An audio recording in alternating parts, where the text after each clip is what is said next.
What's up? What's up? What's up? Welcome to the Sports Sidebar Podcast. You're tuned in with your boy Rich, and I'm here with my buddies Tom and JD, and we're about to get this thing started. Let's go!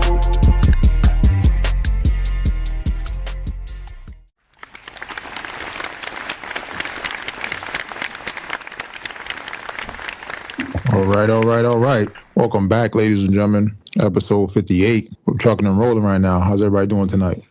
Doing good, Rich. How you doing? I'm doing good, man. We were just talking about summer not going away. How long you think we're gonna get summer to January? I appreciate the no snow till January, but I do like when it gets a little chillier outside at night. Oh yeah, I'm one of those guys that likes to keep the windows up even during the winter, and then just throw on a blanket or AC on. I don't know, man. I guess I'm just weird like that, where I like the cold like that. Come winter I like the cold too, like putting on a sweatshirt and sweatpants and relaxing on the couch. Oh yeah, no, it's not nothing like it, man. I mean, let's get right into it, man. Week 5 of the NFL just finished wrapping up. I mean, we got some interesting games, man. It looks like the Bills, they're taking that leap to be the best team in the AFC, man. They finish off the Chiefs. How are you feeling after that game? Yeah, I think they had a lot of momentum on their side, just from the two games last year that they lost. Josh Allen's playing really good football right now, kind of firing on all cylinders. So, and I think KC's still kind of struggling to figure out, who they are, what they are, especially on the defensive side of the ball. So I think the timing was right for Buffalo, and they took advantage. And obviously they look great doing it. I mean, the leaps and bounds that Josh Allen has come in the last 4 or 5 years is really something. I mean, he dropped some dimes last weekend on that Chiefs defense.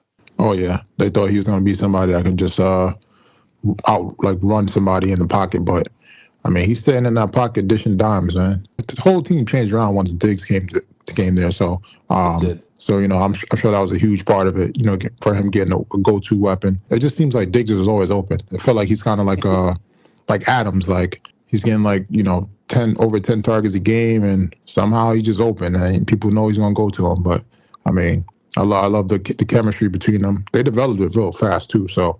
I mean, I'm looking forward to see how far they can go in the playoffs. It's going to be an interesting playoff matchup this year. Yeah, I think Buffalo has a chance to kind of potentially run away with the AFC East, and then maybe just the AFC in general after that matchup. So they could be looking at a top seed, maybe a top 2 seed, depending on how things go. Obviously, injuries and all that in the NFL, but they're definitely on the right path after that Week 1 loss. They look like a totally different team. Oh yeah. I mean, speaking of other teams that are breaking out, I mean, your boy Kyler Murray is doing his thing, man. Still undefeated. They played a close game against the 49ers. They're looking like the team to beat as well, man. Yeah, I have more questions about that team. I think their defense is good. Kyler Murray looks a little banged up. I think he was kind of on fire the first few weeks of the season. He just seems a little bit like not the same. But they're still getting it done. I just, some of the way these other teams look in the NFC, like Green Bay and Dallas, I don't know if they're on that level yet. But, they have a good team. We'll see how they got a couple more games with the Seahawks, Rams, and the 49ers again. So, yeah, we'll definitely learn about them. That's for sure. Yeah, if they make it out of those games, I mean, they're going to be looking real good. Then we had the Cowboys. I mean, they're pretty much looking like a top contender in the NFC. They're showing up on both sides of the ball. The run game is there. They got a bunch of weapons. Great offensive line. I think. But I mean, they did. Even though they lost the Bucs, they still played a great game. It's gonna be very interesting to see how these teams match up and who stays hot and can carry that momentum come playoff time. Because whoever's hot come playoff time, those are the teams that normally win out. Yeah, I mean, they're firing on all cylinders to start the season. Like you said, they got the passing game going. They ran for 200 yards between Zeke and Tony Pollard. And Zeke looks like he's rejuvenated this year. Got his line back. CeeDee Lamb, Cooper, Schultz, and they'll have Michael Gallup coming back at some point. Mm-hmm. So really stacked there on offense, and the defense has been really what's been eye opening. I mean, Trayvon Diggs has an interception in every game this year. Dan Quinn's brought a lot of aggressiveness to that defense. They just and really the only difference from last year, other than probably being a little bit healthy, is Micah Parsons, and he looks good, but I don't think that he's a game changer. So I have to put a lot of this on the coaching. Yeah, I think it's definitely the coaching because they had a lot of same players, and I mean, it's not like they picked up a bunch of new defensive players during the offseason. Nope. The main thing they changed was their defensive coach. Like you said, he's definitely way more aggressive. Calling play different coverages, different blitzes. I mean, he's putting guys in the right spot. I mean, like you said, your boy Diggs got an interception every game this season. I think he's at like 6 or 7, which is ridiculous. He's on pace to break the most interceptions in the season, so it's gonna be interesting to see. And he's an Alabama boy. He told a story about how he came to Alabama, wanted to be a wide receiver, and Nick Saban said, "Nah, you're gonna be a cornerback. We think you have the skills to be a great cornerback." He said he cried about it, and then Stephon told him, "Hey, it's time to get to work, man." So, and he's doing exactly that. So, in the second season, doing a great job. I just hate that it's in our division. So, speaking of our division, on my team, the Giants. We got beat down. Seems like the whole team is injured now. So gonna start queuing up those mock drafts. You got Jones out with concussion. Tough play because he really was trying to get into the end zone there, and I didn't think he looked too bad either. He hasn't been looking bad this season, despite the bad offensive line play, but. And you got Kadarius Toney, who had a breakout game and then rolled his ankle. Yeah. Like everybody's out, man. Like one of those seasons where Saquon, he could. Who knows how long he's gonna be out?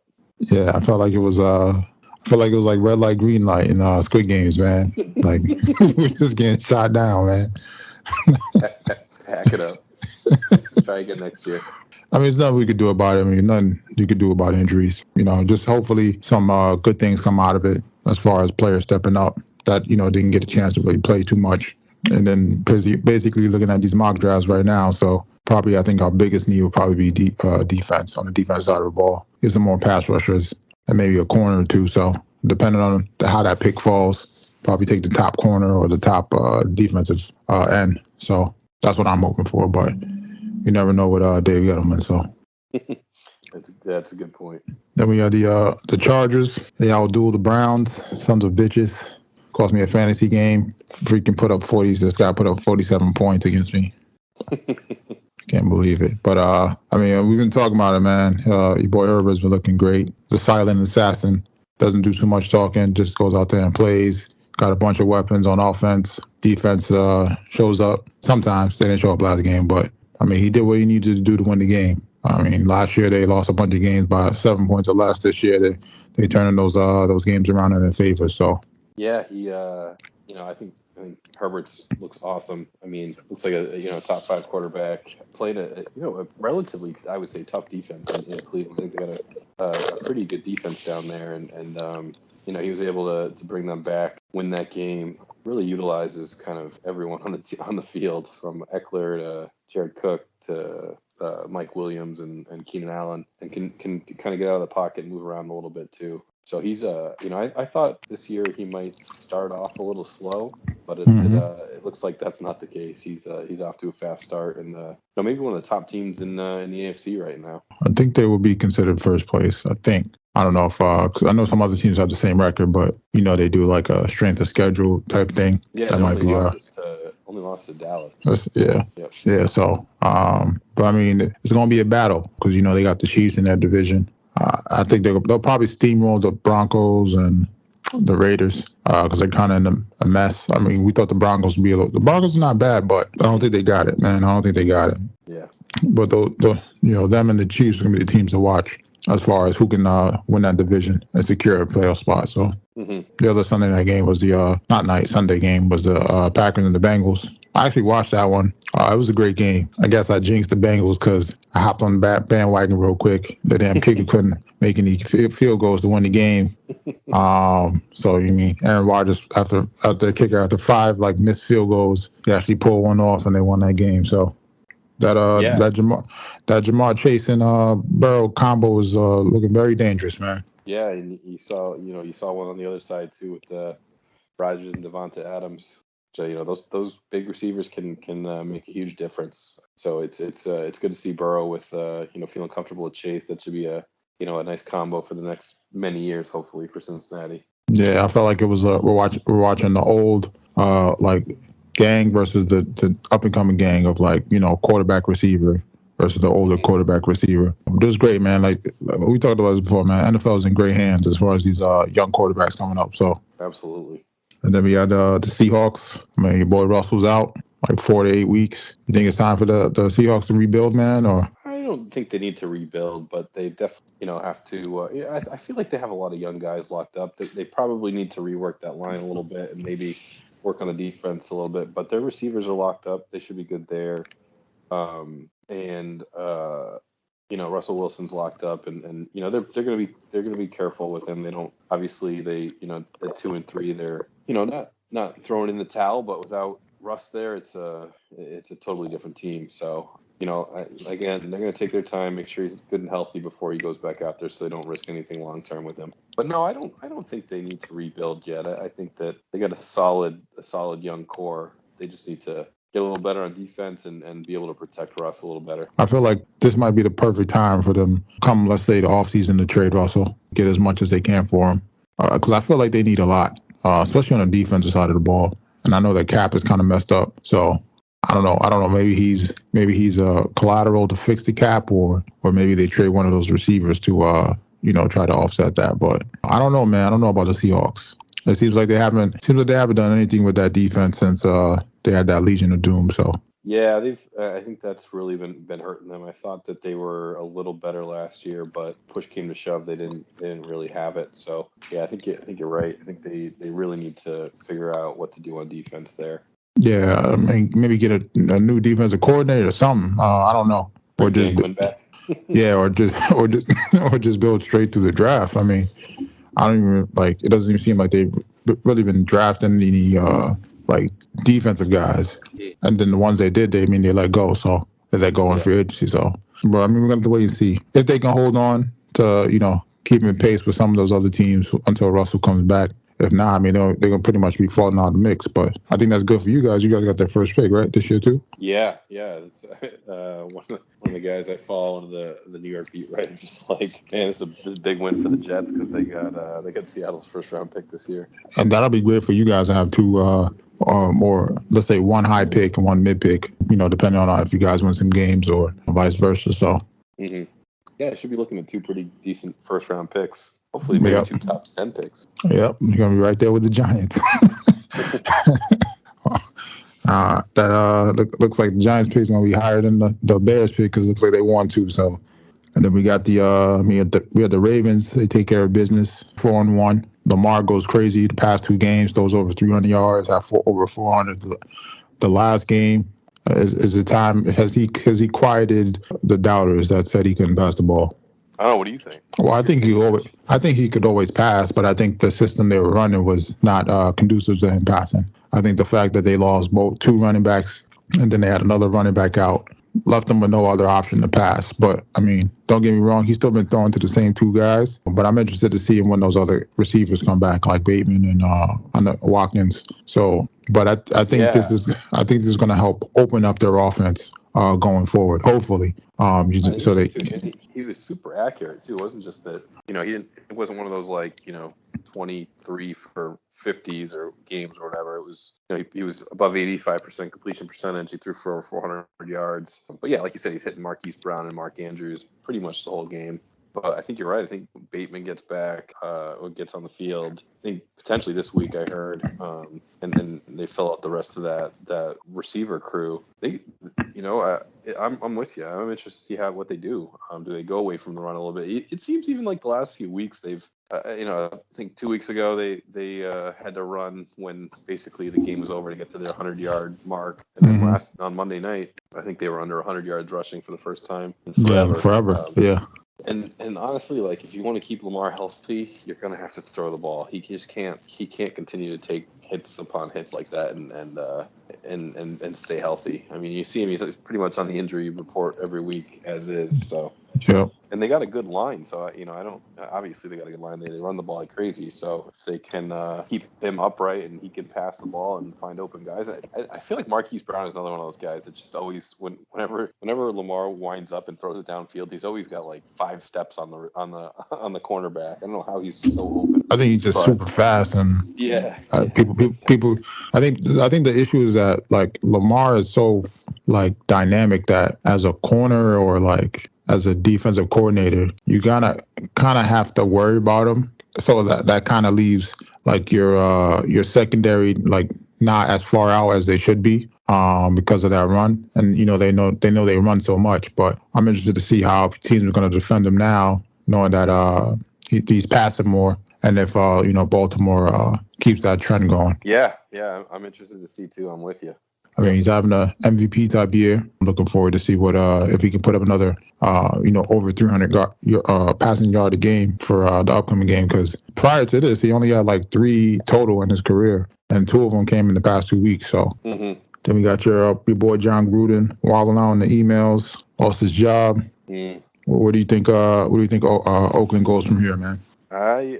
Honestly, I'm not even sure. Still kind of processing the Gruden news. I was talking to one of my friends about this, but like I think it was easy for LA to can or Las Vegas to can him because honestly I don't think he's that great of a coach. More of like a figurehead type guy. If you look at his records at Tampa, they were okay, not great, and even the Raiders, he hasn't been awesome. So I think it was easy for them to kind of part ways, but I don't know, like those emails are pretty damning. Yeah. He didn't he unleashed on everybody, and so it was pretty bad. Like I think Schefter said it, like he didn't leave anybody off the book. He went after he was racist, misogynistic. He went after Goodell. He went after everybody. Which is kind of wild for a guy. I think he was working at ESPN at the time. Like, what do you do? You just sound so stupid. Especially in emails. Yeah, like if you've learned anything in this day and age, and that was I guess 2011, but like you can't put that stuff in writing. Like if you want to call Bruce Allen and bitch and moan and be a jerk, over the phone, that's one thing. But like, come on, man. Yeah. But again, so like where I was headed with this is, imagine if a guy like let's say Pete Carroll, something like that comes out on Pete Carroll. What does Seattle do? Right? Because it sounds like the NFL told the Raiders to take care of this on Friday, and they didn't do anything. And the NFL is basically like, look, we have more. You need to figure this out. And they didn't do anything. So they released the other emails that basically so. They had to do it. But like, what happens if it's a guy like Pete Carroll? Like, what does Seattle do? I think you have to, man. You just have to let him go. In this day and age, you just have to let him go, because it's just too much. Like you got 80% of the league of the league is black, and then you got other races and genders in there. It's just too much. The NFL is all about protecting their shield, and I mean, especially in today's day and time. I mean, you see what happens when somebody says something bad or something racist or, sexist or whatever the case may be, how much it comes back to haunt them. Oh, yeah. And so, I mean, you got to keep NFL can afford to keep, those people under their belt or under their shield. So, I mean, but I think it's going to be interesting. Like you said, if it was like a Bill Belichick or like one of those top coaches, but I think ultimately you just have to let them go and just start from new. But like you said, I think it made it easier based off his record. But I mean, he's old, still $60 million. So yeah, I mean, Gruden's done. They'll probably get out of that based on saying that they couldn't employ him anymore. They'll come to some sort of buyout deal, I'm sure. But like, he's done. Like, he's never worked in the NFL again. Anywhere probably. No ESPN, nowhere. So nope, he's all done. I mean, he did it to himself. But I'm interested to see where the Raiders go from here. If they go to hire like a black coach, or because I mean some great black coaches out there that he's one, Leftwich is one. So but I mean I feel like they got to rebuild that whole culture. I feel like they need to just do it like an expansion team, like wipe it clean and just pick like 1 or 2 players off of each roster and rebuild that team. Mm-hmm. They do. They need to rebuild that team for sure. So when's Dan Snyder still on the team in Washington? He's the next one to go down if these emails come out. Yeah, because the reason they found the Gruden emails was because they were looking through his emails. Yeah. So I was gonna say, is the NFL cutting him a deal right now? Like, if you sell the team, we won't release these. I don't know, man. I just feel like I also feel like the NFL doesn't they don't want him to sell the team because of the potential people that are looking to buy teams now. So I feel like a lot of the newer and fresher millionaires and billionaires are looking to buy teams now, and I don't know if the NFL is ready for that or ready to let those people in.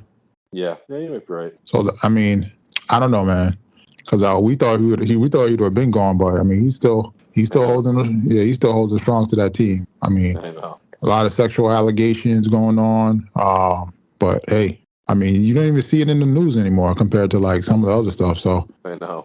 And then outside of that, we got week 6 coming up. Some of the key games, the Chargers and the Ravens. That should be a great one. Two teams battling for the first spot in AFC. Who you liking that one? I like the Chargers until proven otherwise. I think that they're going to be a tough team to beat. Yeah, I don't know, man.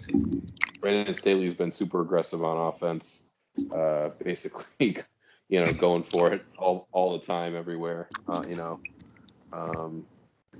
But the defense has been playing good as long as again, healthy. As long as Joey Bosa can stay healthy and they can Derwin James. I think they're going to be real difficult to beat. Yeah, I feel the same way. I think Baltimore has too many injuries, but I wouldn't put it past Baltimore to win the game, though. No, nothing surprises me with them. I mean, they got 16 guys on the IR, and they're 4-1. So, I mean, they got that next man up mentality. People are stepping up. Lamar's stepping up. Their receivers are stepping up. So, it's definitely going to be a battle for the ages. Hopefully, it's not a 47-45 game or something like that. I'm not playing any of those players this week in fantasy. So, excuse me, I joke, because I saw we got the Giants and the Rams. I'm not even gonna talk about. I know we talk about that one. Then we got the Cardinals and the Browns. That should be a good game. See if the Browns can bounce back from that loss. See if they can knock off the Cardinals, man. Who you liking this one? I like the Browns. I think they come back, and their defense comes back strong. Gets a lot of pressure on Murray, shuts down that run game a little bit, and I think they can, take it to their defense. I think Chandler Jones is out. Not that he's done anything since week 1, game 1, but like we talked about that, right? I mean, he's gonna be in the top like 5 in sacks all year with the one game he had. I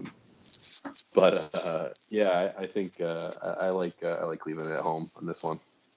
Yeah, I'm feeling the same way. But I mean, here's the thing, man. When is he gonna throw to Odell, man? Like, I mean, he threw to him last week in the end zone. He dropped it. So I mean, I don't know. He threw it to him on I think a 4th down play too, and he dropped it. So when's Odell gonna catch the ball when he throws it to him? I don't know, man. Baker doesn't throw like a ton of deep balls. He's really like a possession guy, game manager type. His sweet spot's in that probably like 8 to 15 yard pass. I feel like, and Odell, when healthy and solid, he runs over the middle really well. So they'll get it. They'll get it together. But why trade for a guy like that and pay him top dollar if you're not going to find some way to use him properly? Yeah, that's my quarrel. Like, he's pretty much just sitting there collecting money. Like, what's going on? They might as well trade him again. They might as well. And also this week we got the Cowboys and the Patriots. It's another key game. I think I'm rolling with the Cowboys on this one. But I wouldn't be surprised if the Patriots put them together and sneak one past the Cowboys. Yeah, I'm gonna go Cowboys here too. I'm with you though. It wouldn't surprise me an upset win here for the Patriots. Oh yeah, but I feel like they need the win. So I think sometimes when teams need the win, they come through. So they got to stay pace with the Bills. And then speaking of the Bills playing the Titans. That should be a good game, hopefully, depending if these Titans wide receivers ever get healthy. So. Yeah, I mean they're riding Henry early in the season. I wonder if it's going to be kind of the opposite of most years where they kind of ride the passing game early, and Tractor Cito comes alive in the last 5 or 6 weeks of the season. So I think that probably using him a little too heavy early on, but we'll see. He's a big boy. He can handle it. Yeah. And then we got the NBA coming back in a week. A little less than a week, coming back next Tuesday. How excited are you for basketball to be back? I'm excited. I like the every other night or every few nights you get a game on. Like there's always something on. It's one of those sports for me where you can watch. I can watch any two teams play. Just like there's always a player or two that it's fun to watch. I'm excited. I'm excited to see. Let's see what it looks like this year. The Lakers are a little bit older. What's Golden State going to look like? They're 4-0 in the preseason. I know you don't like preseason talk, but what's Brooklyn going to do with the Kyrie situation? I think there's a lot of storylines, and no Kyrie in Brooklyn may open the door for some other teams in the East. So yeah, we'll see. We'll see what happens here in the next couple weeks. But happy it's back for sure. Yep. And we'll see what happens with this Ben Simmons debacle now that he's back. It's crazy. How you tell a team I want to be traded, then all of a sudden you back right before the season starts. So money talks, Rich. I mean, you're looking at losing 25-30 million. It's a lot easier to say that until the paychecks stop coming. Once they stop coming, then it's like, oh wait, hold on, no, I'll be there. And that's that's where these guys sign the contracts, but that's where the team kind of has all the leverage.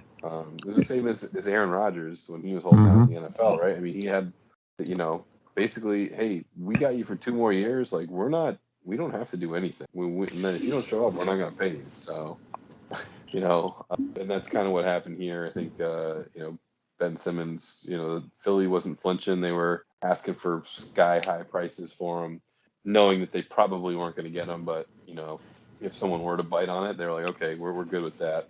And then, they waited for him to flinch, and he did. Yep. I mean, I'm just hoping the relationship between him and Embiid is going to be very strange. Yeah, I'm interested to see if he's going to start shooting still or how he plays. But I mean, I feel like we got to get at least one NBA player stick to their guns, man, or somebody, man. It seems like everybody keeps folding when the paychecks it's time to get paid. So hopefully we get some more spice in the NBA this season too. So we'll see what happens. Then I think that's it for the NBA. I don't know if you wanted to talk about your boy Big Baby getting caught up in. I didn't read much into it. I just kind of saw he was in some insurance fraud, and then there's some video that I just saw on Twitter, this post that he posted. So I gotta catch up on that. Yeah, it's very interesting considering that these the fraud they committed wasn't really for that much compared to how many people was like in it. Like I can understand it was like a $50-60 million thing, but it was only like $4 million, and there was like 20 people in it. Yeah, it's like that's not a lot of money to be split up between those people. Worth it. Yeah. Did you see the fight on Saturday? I did not, unfortunately. I heard about it. I read about it. Oh, yeah, it was good, man. There was a lot of knockdowns. Yeah, they knocked each other down like twice. I mean, Fury's pretty much the superior boxer. I mean, he gets knocked down, comes back up like the Undertaker. Wilder, you can tell Wilder was like exhausted and burnt out. Like after the third round, he's pretty much fighting on pure like will and heart. But I mean, he tried, man. He still knocked him down. Even wears down quickly. Even like in previous fights I've seen, he comes out, kind of blazes gun, and then he's toast.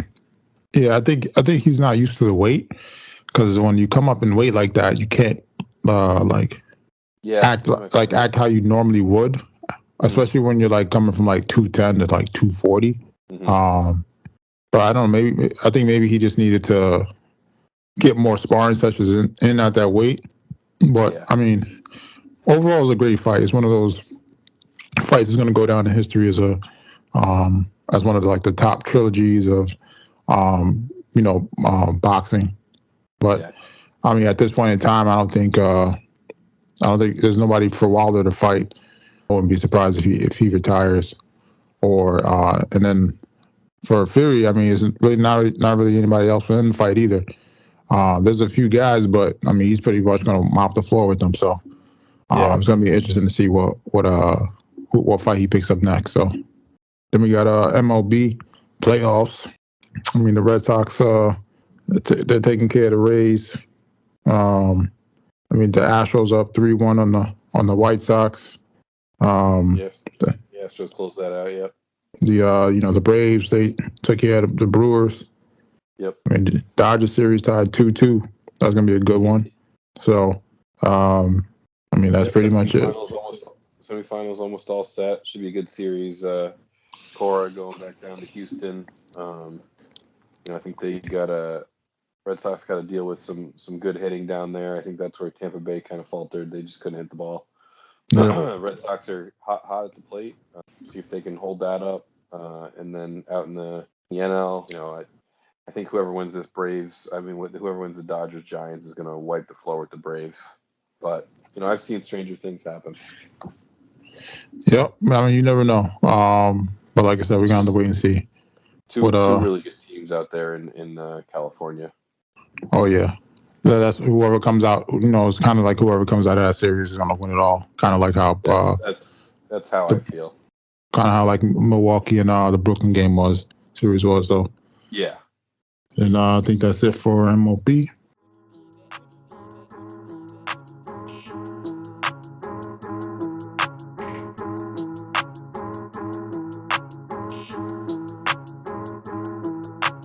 I like that. It's hot 93.7. Tell him why you mad. Why you mad, bro?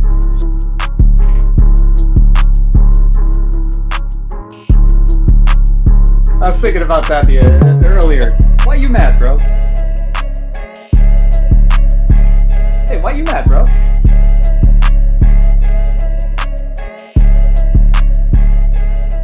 So, like, why you mad, bro? Hey, guys. What's going on, buddy? Just lurking. Yeah, I heard you lurking in the background. I was just lurking, and I had to say something. He was waiting to jump in. I'm in with double Dutch. The jump ropes. Nice to be on again, guys. How are you? Doing great, man. Yeah. How you doing, Ev? Yeah, I'm awesome. We got back from the Outer Banks a couple of weeks ago. Had a brilliant time there. Okay. Yeah. Another beach vacation. Did you find the treasure? On the Outer Banks? Is that a reference to the television show? Yeah.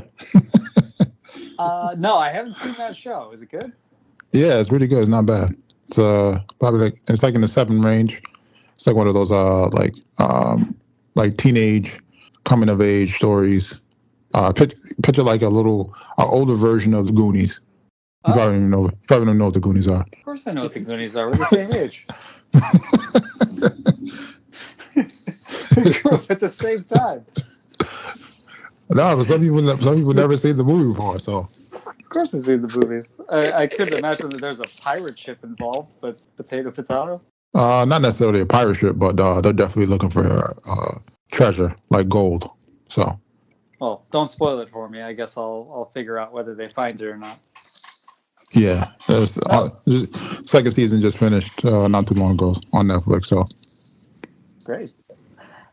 Yeah, no, I'm doing awesome. The Outer Banks was great, so I spent some time there with our buddy Sean from Western Mass, and Uncle Steve came. Uncle Steve came from Monday to Friday, and it was great. It was just a couple of mid-30-somethings in glasses getting drunk in a hot tub. It's just what you want.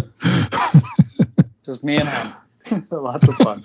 I feel like you guys were in the hot tubs like 2 or 3 in the morning. It was during the middle of the day. It's Thursday, and me and Steve went out to the beach and just hung out there for a while, and we wound up drinking just a bunch of Bloody Marys. And it made me think, JD, of your brother that time when we were down in Texas, and it was like I drank all the beer and ate all the pizza moment.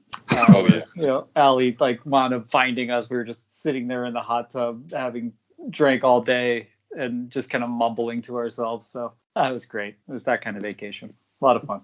Yeah, and to start with my Tell 'em Why You Mad segment, I'm mad that JD didn't come to the Outer Banks. so that was why you mad, man. Yeah, like son of a bitch. Yeah. He bailed. Yeah. He folded. Unfortunately, work got in the way. I know you're not allowed to disparage your work on the internet, so I won't ask you to. I know. Work got in the way. Next year, hopefully it won't. Well, I hope not, because it was a lot of fun and we missed you, buddy. I hope next time it works out. The kids had a ton of fun. We were boogie boarding. I'll send you videos. It was a great time. We're body surfing. Sean got engaged at the Outer Banks. His father-in-law was there, and he was body surfing and almost broke his neck. It was crazy. We had to help him out of the water. Freaking nuts. I was just sitting there. I was drunk on the beach, and I was just staring out into space. And I saw him as if he was joking that he couldn't stand up and get out of the water, as if somebody would do that. And his wife was trying to help him. And I was just it took me 2 minutes to register that he actually needed help. So, I was a real American hero there. But anyways, yeah, so tell them why you're mad. I got one. I got another Chrysler story. Oh, shit.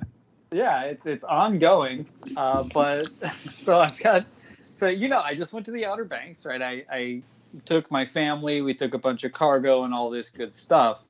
And the whole crux of this story is I didn't have my car, my van, the van that is used to take family trips. So about 6 weeks ago, this started where the car was having a variety of issues around the shifter and the transmission. It was hesitating. Every once in a while it would decide it would just not want to giddy up and go.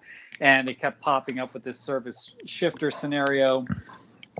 So I brought it into the dealership and I said, all right, guys, I go on vacation in 4 weeks. I need you to sort this out for me so I can have a nice vacation. And they say, okay.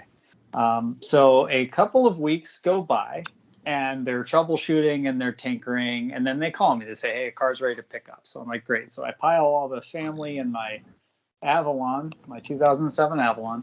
And I drive them about 15 minutes over to this place. And I go to pick up the car. And I say, great, thanks for fixing it. And I turn the car on and it says service shifter. And I'm like, well, that didn't do what I wanted it to do. And they're like, oh, crap, that sucks. We'll keep looking at it. I'm like, all right, thanks, do that. So another few days go by and they call me again and they say, hey, come pick up your car, ready to go. This time I start it and it won't even go into gear. I'm like, how is it possible that I've driven out here again the second time? In the middle of the day, I had to go take a little bit of time off of work, bring the kids out, and it won't even leave the lot. I'm like, what are you doing? So I'm like, all right, guys, I got to go to my vacation now. I've got 10 days until I have to go to my vacation. It's important that you figure out what's going on and you get engineers involved, whomever, and figure out what's going on with my car so I can go on vacation and have a great trip. In the meantime, they're like, all right, you've got a couple of things coming up. They give me a loaner vehicle. It's this little tiny compact SUV. That'll be relevant later. So they start to get engineers involved, all these different service people. They're tracing wires. They're replacing wire harnesses. They replace the shifter. They're going nuts. They call me back probably 4 days before my vacation. They say, ready to pick up. Show up again. Thing won't drive off the lot. I'm like, all right. Now we have to talk solutions because I need to go on my vacation and I can't fit my family, all the cargo, all this other stuff in the car that you gave me, this loaner vehicle. I'm like, do you have any other loaner vehicles that are bigger? Call it equivalent or close to it to my van. They say no. I'm like, how is that possible? How is it possible that you don't have any friendly dealerships in the neighborhood? You don't have this, you don't have that. You're telling me you don't have any loaner vehicles that are bigger than the one you gave me. And they say no. I'm like, all right. So what are my options? And they say, you got to call this number, this customer service number. They'll figure out what you need to do so that you can be made whole and take your trip. I say, okay. They basically referred you to customer service? Yeah, my car is covered under the Mopar Chrysler warranty thing, and under the Chrysler warranty thing, now the dealership provides loaner vehicles, and I kept calling it a loaner, and they kept calling it a rental, and that's because the dealership goes up to a $45 stipend, and they have a deal with Enterprise Rent-A-Car that goes up to $45. And the reason that I couldn't get more than this compact SUV is not because they didn't have any. It's because their policy was $45 max. And guess what? Larger vehicles and vans cost more than that. Okay, I found that out after a while. And so I talked to the... Go ahead. But shouldn't they, if it's only $45, right? Shouldn't the insurance just pay the $45, and if it's more, you just pay the difference? Well, Jesus, Rich, how long have you known me? Do you think I wanted to pay anything different? No, so I didn't want to pay anything different. And trust me, like, boy, here we go, right? So I'm like, all right, this is a solvable problem, people, right? I've got 4 days, right? So this is a Monday. I call this department. They're like, they're gonna work through options. They're gonna open up a case. They're gonna do all this. The very first thing that they do is say like, hey, when's your van gonna be done? I'm like, not in time for vacation. And they're like, we'll see about that. So they call the dealership, which doesn't have the parts and doesn't have the people to do the job. I don't know if any of you have tried to repair your car lately, but I mean, there's shortages across the chain, period. Yeah. But they go off and start going off and beating up this service guy, who's my service, freaking good dude. Right. Just like I understand the nature of repair. I've worked in that business in aerospace. Like I know what the problem is. Like they can't get it done. So I'm like, I need a solution. Just bring me a solution. Everything's going to be fine. So they go and beat them up for a while, and they come back a couple days later and they're just like, hey, they're not going to have the car done. I'm like, fucking Christ. So I'm like, okay, that's not what I asked you to do. I told you. I was like, I currently have a loaner vehicle at $45 a day. And they're like, good news, we can compensate you for a rental vehicle up to $35 a day. I'm just like, how is that even remotely helpful? And they're like, all right, you're right. It's not. We can do $45 a day. I go on the Avis websites and whatever. Vans, like rental cars, insanely expensive right now. I was looking at like $90 a day to rent a van, or like $85 a day for even like a mid-size SUV. So I go back to them. I'm like, listen, while it's not the service center's fault, like you guys, like it's a brand new vehicle. Like you had a month. I told you what I needed. I need you to figure out how to get me, right, and my kids and my cargo to the Outer Banks by Friday, end of business. And this is like, it's like now like Tuesday night or Wednesday or something. And I'm like, here's the scenario. When I went on the website to rent a car, it was $90 a day. It's literally double what you were offering. That would put me out of pocket $500 because you couldn't get my car repaired over the course of 5 effing weeks. And they're like, I understand. I'm like, I don't know that you do, but okay. I'm like, any option. I want you to just hunt this down. Work with the dealership. If they have vehicles that they can go off and like loan out, find one. Have the dealership call around the other dealerships. Figure out if there's any options there. Talk to your manager. See if you can go off and just keep me whole and promise that whatever it costs, you're just going to cover it as part of this because, hey, you're causing me a lot of pain. They're like, I'm going to go hunt this down for you. I'm going to get you an answer by close of business Friday. I'm like, by close of business Friday, I need to know because I need a vehicle in my hand on Saturday morning because I need 24 hours to pack it, and I leave at 6 a.m. on Sunday. And they say, okay. At this point, I have very little confidence in this department, and it's warranted. So here goes Wednesday. So Wednesday comes and goes. I get no call back. Thursday shows up. About midday Thursday, I'm like, they still haven't called me back. There's 24 hours until they're supposed to have all this figured out. I'm going to give them a call. I call. They send me to voicemail of this person that I'm working with. I say, it's really, really important that you get back to me by Friday. Just a reminder. Friday comes around. No response as of Friday morning. I call at 8 a.m. Voicemail. Person's not there. I'm like, well, who else can handle the case? They're like, nobody. I'm like, that can't be true. Leave a voicemail. 10 a.m. Leave a voicemail. 12 noon. Leave a voicemail. 2 p.m. Person is full-blown ghosting me. So again, lesson in customer service. It's not that you can solve my problem entirely. It's the communication, right, people? So all of a sudden now I'm going apeshit. And I'm just like, I told you exactly what I needed. I needed a solution, right, by close of business Friday, and you haven't even called me back. So I'm trying to escalate. I'm trying to figure out someone that's going to answer my question. Literally no one there. So by Friday, I have to go off and just make a call on my own. So I say, okay, you guys have heard my stories before. I'm like, I'm going to be made whole for this. I need a car. So I go to Enterprise Rental. I find an SUV. It's just like a midsize SUV. For the 9 days I needed it for, $950. Okay, I throw that on my credit card. I go and pick it up on Saturday morning, knowing that I'm going to extract my pound of flesh, I don't know, at some point. So this person calls me back on like Saturday. They're like, hey, I couldn't find a vehicle for you. I'm like, no shit, right? I'm like, you left me completely flapping out in the wind there. I went off and rented this thing, right? So as of right now, I'm going to go on my vacation and I'm going to have a nice time and we're going to have words when I get back. And they're like, okay. So I go to pick up this rental car on Saturday morning. It's dirty. It smells like cigarettes. And get this, I go and I'm like moving the seat down so that I can like start to pack the car. And I literally find a pair of like women's underpants shoved between the seats. I'm just like, what the hell is happening? So I take a bunch of pictures of that and I go back to the rental car agent. I'm like, what the hell? Like, what did you give me? Who cleaned this? It's disgusting. I'm like, sorry about that. We're going to give you some money back. I'm like, I know you are. Okay. So I clean the car, right? I pack the car. I go on vacation. It's fucking outrageous. So I'm sitting there. So like, I'm just fuming for the time where I just need to sort this out. I'm clearly very unhappy about it. This person calls me back on like Tuesday. They're like, hey, like they think your car is ready. I'm like, I'm literally in the Outer Banks. That doesn't help me at all. I'm like, but like, I'm going to talk to you here and I'm going to give you like a lesson in customer service. You left me hanging out to dry. I'm now out $950 because there was really no arrangement that said I was going to get covered for this, but let's talk about that.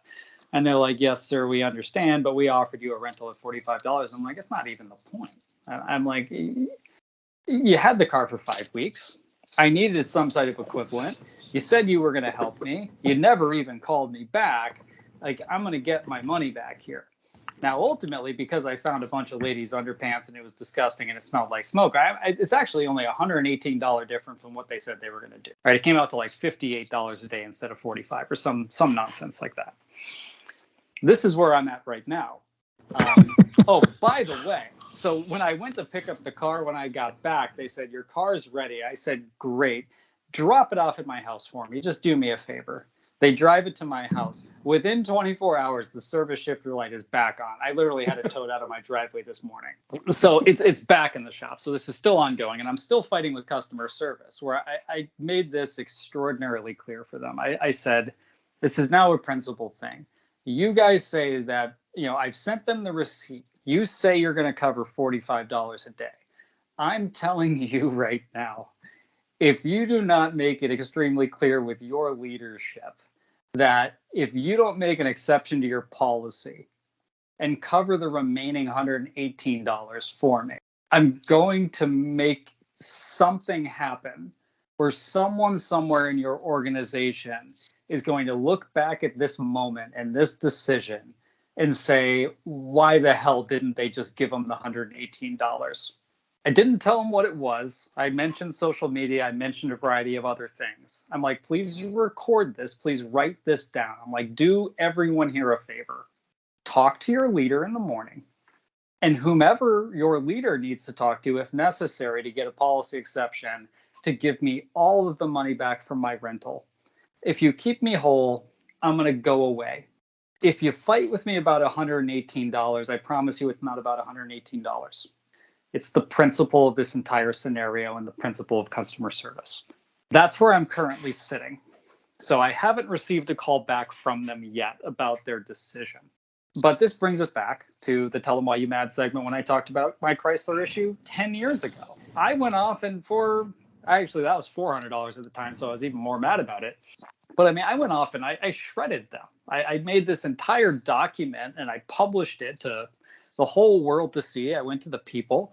And that's pretty much what I told them I'm going to do. I'm like, you can't treat people like this. And my only recourse, and it's not your fault, customer service person, the policy is the policy.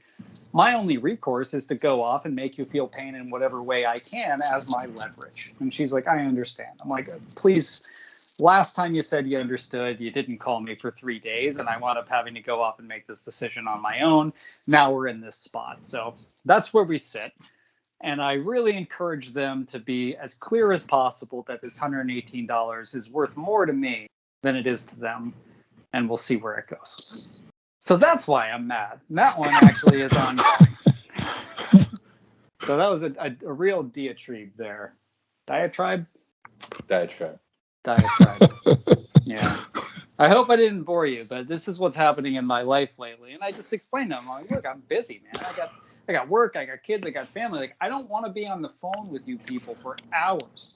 I don't want to be searching for rental cars. Like, you should have handled this for me. This should have escalated before I left for vacation, days before I left for vacation, where you went off and you looked at your policy and said, this guy needs an SUV. This guy needs a van. Does anyone here have a problem with giving him an extra few $100s in accordance with our policy to make this right? They didn't do that. That's the problem, right? So I tried to be clear. Not to play devil's advocate, but here's the issue right now, right? Is that rental cars are basically, you can't find them anywhere. It's true. Right? They're very expensive. And when you do find them, they're super expensive. And these old rules or whatever, defaults are set in their system are based on previous prices where you can get a $45 van rental, like, no problem. Yeah, I remember in the past, like, I could get a rental car, a basic car, for like $20 a day. You could get like a freaking luxury SUV for $45. You can't. Yeah, exactly. And this is where, as a big company that you're dealing with, needs to come in and be like, hey, look, we have to take care of this guy. Obviously it's only going to be 10 days. It's only going to cost us $1,000, whatever it is. It's not worth, us battling with him because we have an archaic, or not archaic, but like we have what is right now out of date. Well, you didn't play devil's advocate there. You just agreed with me. Yeah. I did, but well, yeah, that was my expectation. I thought it was a very straightforward customer service interaction where the customer service agent is allowed up to $45, and then at some point, if you escalate high enough in a customer service organization, someone somewhere should hear that story and say, I'm authorized to give them another $50, or I'm authorized to give them another $118. I promise, right? At some point, someone responsible for that profit and loss organization and should make that decision. Sure. And that's kind of the issue, right? Is like someone somewhere. And I don't blame the person that was on the phone, though I do blame them for communicating horribly and also not escalating when they should. Right.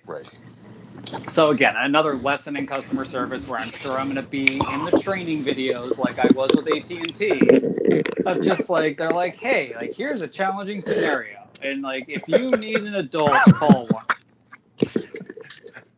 Adult, white male, 35 years old, calls in. Yeah, like I try not to be a Karen, but it's like at some point they, you have these frontline people that are doing their best, but like it's okay to raise your hand and say, I need an adult. Give me your manager. If you don't have the authority to solve this problem, then I'll talk to them, right? But you have to be able to recognize the scenario where I'm genuinely pissed off because of them, and you need to find a way to satisfy me. And ghosting me for 3 days is not the right way to do it. Yeah. I would agree with you. Yeah. So I don't know, Rich. Good luck editing that one because I feel like I just talked for like 40 minutes straight. But yeah. I mean, that's a great reason to be mad. I mean, it sounds like you need to stop using Chrysler, man. It sounds like you have a lot of Chrysler issues, man. It does seem that way. Yeah, I swear it's just usually my situations are handled a little bit more elegantly, and I don't get mad. But yeah, I suppose you're right. I think the Chrysler customer service organization needs some more training. A lot more training. And they will now get it because of the message. They will receive come hell or high water, I will extract my pound of flesh and they will receive their training. And what I try to reinforce with the woman, I'm like, you can solve this now, right now. On Monday morning, walk over to your boss's office and here, write down everything I'm going to tell you and say that to her or him. whomever it is. I'm like, I literally, I said, get a sticky note and a pen, or you can type it, you millennials, right? Say this, right? Say this to your boss on Monday morning. I told her what to say. I'm like, I don't want this to be a scenario where like 2 or 3 weeks from now, this all blows back down your organization and your boss goes to you and says, why didn't you tell me? I'm like, don't let that happen. I'm like, go get them, right? I'm like, here's what you say. Today on the 10 o'clock news, this disgruntled customer protesting in front of Chrysler. I'm like, so I'm telling you, like, what I'm gonna do, like, it's like this principal thing is like, you've now cost me hours of my life and gotten me to a point where someone somewhere is going to see something about this in your organization, and you're just gonna wish that they didn't. So make me happy and I'll go away. You didn't try to bad review to get stuff done? What's going on, man? A bad review? What? Yeah, you didn't threaten to write the bad review again to escalate the situation? It's not so much a bad review. I think, I mean, there's a variety of ways that this could go. I don't know. Oh, geez. I had this scenario when I was buying my first house. Allison was pregnant at the time, and like very pregnant, and I needed to get into the house. You know, when women get very pregnant, they start nesting, is what it's called, right? It's really important to them to find a nice, safe place where they can hunker down and be like, okay, I'm ready to have my baby here. And I couldn't do that because it was stuck in HUD approvals, housing and urban development, first time home buyer sort of scenario. And it needed to go through like this lead paint inspection. And it was like 60 days later. I called the state senator. I called the senator and my state representatives of Massachusetts. Right? That's like the lengths that I went to. And literally the people called me like the next day. They're like, I got a call from the government. I'm like, yes, you did. Because you're a government agency, the Housing and Urban Development Agency. So, like, yeah, like, Rich, this isn't a bad review scenario. And I explained this to that woman. I'm like, this isn't a bad review thing. I'm like, I'm going to put this in writing, and I'm going to send it to as many people as I can find on the internet that work for your organization. I'm going to put it on the Facebook and all these different things. Like, it's $118. I'm like, tell this to your boss. And she's like, I deal with threats all the time. I'm like, not like this one. Oh, she was testing you. She was testing you. Yeah, she came back at me a couple of times. She's like, sir, you appear to be like a repeat offender. Oh, well, that means they got your picture and phone number up in the office. Yeah. When this person calls. No, I'm just like, explain to me what you just said. She goes, I see over like the past 2 weeks that you like called in a tow. I'm like, I didn't call in anything. I'm like, your service department was trying to test drive my car and it was still broken, and they called in a tow under the warranty service. I'm like, don't you go up and say I'm a repeat offender. I have never called you people, with the exception of like 10 years ago. And if you want to go back in your files 10 years ago, you'll probably see what happened, right, over what was $400. Now, this is even less, but again, like, you know, don't come at me as if I'm a repeat offender and I'm not justified in my anger. So, yeah, like, I got pretty hot and bothered at that. And then she's like, okay, I'm sorry. I'm like, you should be. So, yeah, I think my favorite part of it was probably, I'll have to see if I can remember exactly what it was. I'm like, take out a pen and write this down. And bring this into your boss's office next time you have an opportunity. I don't know, man. This could have been so much easier. So what is that all that's got you mad, man? I mean, that's for the most part, yeah. No, I mean, life is good. It's just situations like this where, again, I mean, there's plenty of people out there that'll say, "Thank you, sir. May I have another?" And then there's me. I don't want another. In fact, I want them to atone for all of the sins that they've and all the they caused you. Yes, yeah, they will make me whole. They will make me whole out of principle, right? Or they will feel pain. I mean, for those that didn't know, Evan's out here dying on the cross for Christ and for us, man. For everyone, yes, for all the listeners out there, I am improving your customer service experience every day. Yeah, that and JD didn't come to the Outer Banks. That's all you got for us, man? Yeah, I'm expecting a call back that says we're going to take care of this. Yeah, you're gonna have to let us know on the next time you're on how it all went. Yeah, part 2. Place your bets.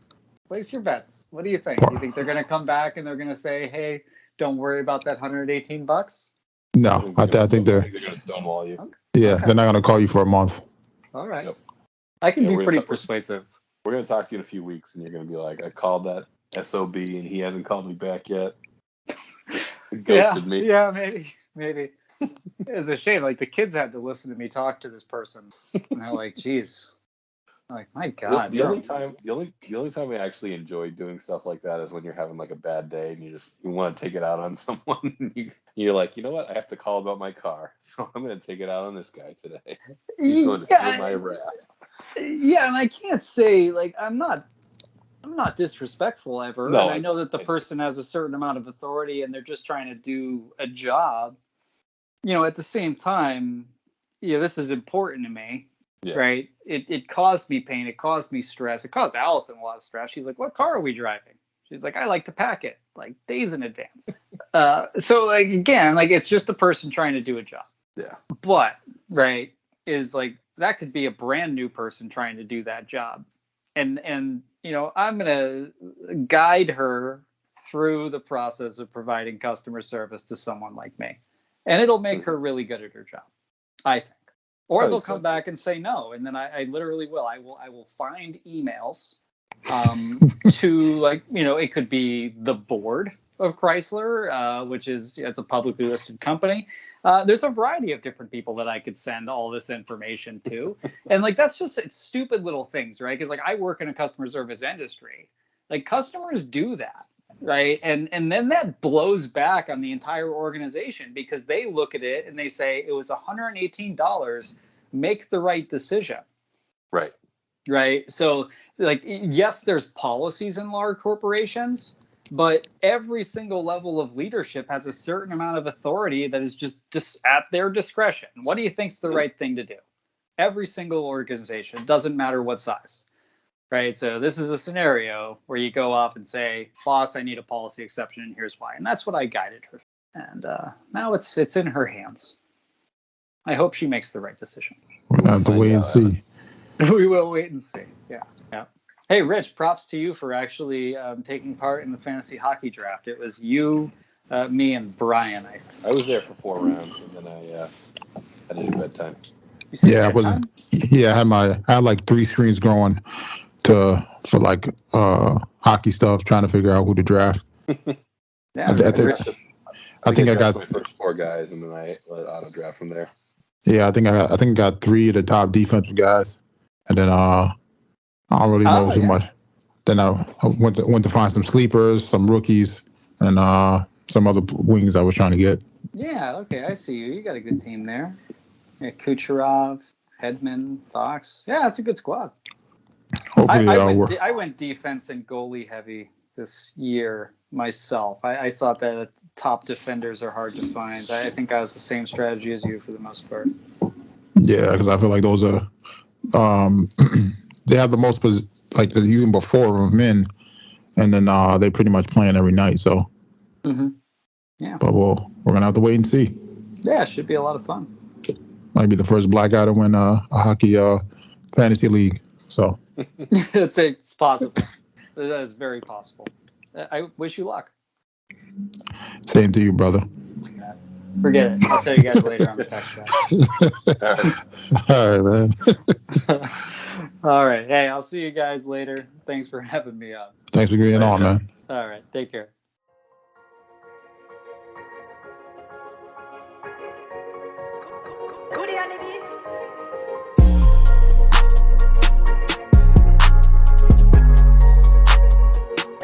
And is that time again, ladies and gentlemen? We got another edition of JD's Bites and Brew. What you got for us? All right, so tonight, gonna go with a little Cajun cooking. So I was in Los Angeles last week, and one of my colleagues has his own seasoning that he makes and sells on Amazon. So shout out to Papa Earl's Cajun seasoning. Okay. But last night I made a Cajun chicken pasta with andouille sausage. So a little onion, pepper, fried up. Put on the stove. A little bit of oil, a little bit of garlic, and then cut up the andouille sausage. Threw that in, and then had the pasta cooked. Toss that in. Threw a little rotisserie chicken in with that. So shredded that. Threw that in on top. And then loaded it up with some Cajun seasoning, and then just a little bit of about a cup and a half of milk and some Parmesan cheese, and just stirred that all together. Let that kind of meld together for 20 minutes or so, and yeah, it came out really good. The seasoning's fantastic. Oh, nice. What other like things you think you can try that on? I'd probably try. So I would probably do some blackened chicken with it, and then maybe some sort of white fish with it. You can really put it on anything. You can put it on steak. You can put it on pork. It really can. It is one of those. It's kind of if you like a little bit of a spicy or tangy taste, other than I know like some people will put Montreal steak seasoning on everything. You can put if you like that flavor, you can put Cajun seasoning on anything. Put on burgers, whatever you want, wings. Oh, nice. I feel like I've been liking barbecue sauce on salmon lately. That's been my thing. Ooh, so that's interesting. Grill it? You grill it on there? Yeah, and then yep, and then I did a jerk barbecue salmon. That was a good one. There was one time I did a maple something salmon. It wasn't bad. I forget what it was. Maple brown sugar? No, like maple syrup and like something else. Oh, maple syrup. It was a while ago. I got real crazy that time. I don't remember what else I did with it, but it's one of the things I recommend. Don't try this at home. And then what did you drink that down with? All right, so we got a collaboration here. Vitamin C Brewing. It was a collaboration with Jay Wakefield. They're out of Miami, Florida. Double IPA. It's called Escape from New England. Had very heavily hopped Citra Galaxy, Nelson, and Mosaic hops. Really citrusy. One of the better beers I've probably had from Vitamin C. I think their beer typically is okay. I'd say it's kind of a level behind like the Trillium and Treehouse in the area, but definitely right up there. Right kind of that tier 2 for me. This is one of the better ones I've had from them. I thought it was good. It was smooth. Jay Wakefield, not necessarily known for their IPAs. They're more known for their darker beers or stouts and some of their sours. But I thought this one came out pretty good. Okay. I give it like a 7.5 out of 10. Oh shit! Back on the map now. Back on the map. Then that's JD's Bites and Brews, everybody. And then nothing really on the BRRs this week. Still going through stuff, finishing stuff up.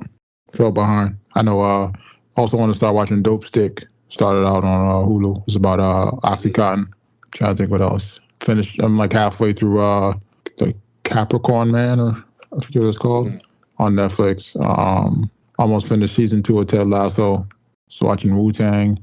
I gotta finish up Last Man Why. It's a weird show. I'm not gonna lie. I don't know how to feel about it. I don't even know if I could recommend it, man. It's kind of like frustrating to watch because the guy that's the last man on earth is like entitled. So like, I don't know. He just doesn't get it. I don't want to give it away, but it's just frustrating. And then I know you started watching Squid Games. You said the first episode was a little crazy for you. Yeah, it's pretty good. Hopefully I'll have a review on that next week. But yeah, so far so good. I guess I didn't see that. We talked about the red light, green light a little bit, but like didn't see the them all kind of once. Where I was going with it. Yeah, the first person shot. Everyone's running. Like, where do they think that they were gonna go? I don't know. That's a wild question. Like, where are you guys gonna go? I know they all wish that they would have backed out when they had the chance. So yeah, hopefully next week we'll have a review on that one. Yeah, and then still going through some other stuff, looking for some movies to watch. I need to watch the Shang-Chi. That's the Disney one. And then I think there was something else. I forgot what it was. Yeah, that's pretty much it. Nice. All right, ladies and gentlemen, Until next time. Until next time, Rich.